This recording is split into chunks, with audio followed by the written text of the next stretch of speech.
ராஜ்டிவி நேயர்களுக்கு வணக்கம். நான் உங்கள் பாவனா. இன்றைக்கி நம்ம என்ன தலைப்பு பார்க்க போகிறோம்னு பார்த்தீங்கன்னா, ஹேரை வந்து நம்ம இந்த வெயில் காலத்தில் எப்படியெல்லாம் பராமரிக்கணும், என்ன மாதிரியெல்லாம் வந்து நம்ம நீட்டாக வச்சுக்கணும் அப்படிங்கிறத பற்றி தான் நம்ம பார்க்க போகிறோம்.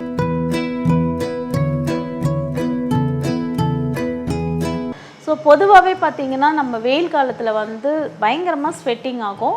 அது ஏன்னா நம்மளோட வெயிலோட தாக்கம் நமக்கு வந்து வெளியில் வந்து ஸ்வெட் கிளான்ஸ் வழியாக வந்து நிறைய வேர்வை வந்து நம்ம வெளியில் வரும்.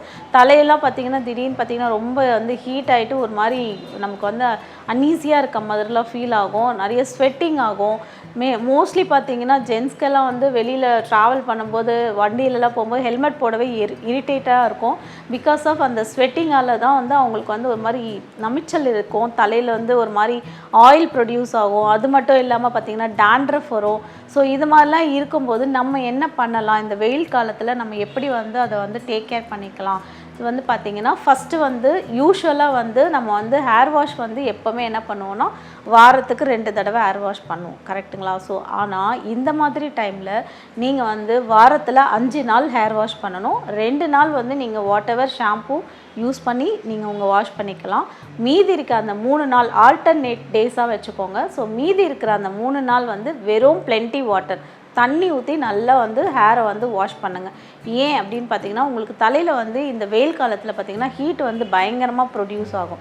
ஸோ அதனால் பார்த்திங்கன்னா உங்களுக்கு ஸ்வெட்டும் அதிகமாக இருக்கும். அப்போ உங்களுக்கு வந்து பயங்கரமாக அதில் வந்து வெளியில் போகிறதால பொல்யூஷனில் வந்து உங்களுக்கு அந்த டஸ்ட் எல்லாம் போய் அதில் உட்காந்துரும். ஸோ அதனால் என்ன ஆகும்னா இரிட்டேட் ஆகும். உங்களோட தலை, ஸ்கேல்ப்பு, உங்களோட முடியெல்லாம் பிரேக்கேஜ் ஆகி நிறைய ஹேர்ஃபால் ப்ராப்ளம்லாம் வரும்.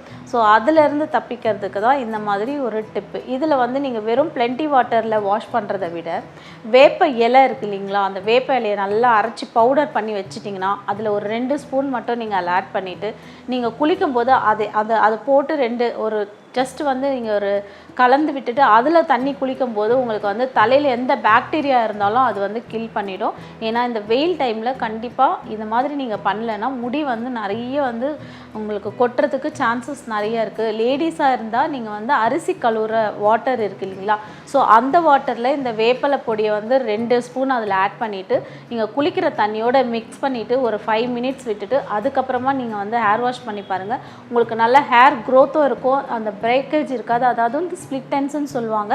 இது எப்படி வரும்னு பார்த்தீங்கன்னா நம்மளோட வெயிலில் போகும்போது சிலர்லாம் தண்ணி தலையில் ஊற்றிட்டு அப்படியே வெளியில் போவாங்க. அப்போ என்ன ஆகும்னா சன்னில் இருக்க யூவி ரேஸ்ட் வந்து அது வந்து அந்த உங்களுக்கு வெடிப்பாக வரும். ஸோ அது படும்போது அந்த முடியில் இருக்கிற எண்ட்ஸ் வந்து வெடிச்சிடும். ஸோ அதுக்காக தான் வந்து வெளியில் தண்ணி ஊற்றிட்டு அப்படியே போகக்கூடாது. ஜஸ்ட் நீங்கள் வந்து தலையை நல்லா ட்ரை போட்டுட்டு அதுக்கப்புறமா நீங்கள் போகலாம். இந்த மாதிரி பண்ணும்போது உங்களுக்கு இந்த வாட்டர் நீங்கள் யூஸ் பண்ணும்போது அந்த ஸ்ப்ளிட்டன்ஸ் எல்லாம் உங்களுக்கு வந்து நல்லா ரிமூவ் ஆகும்.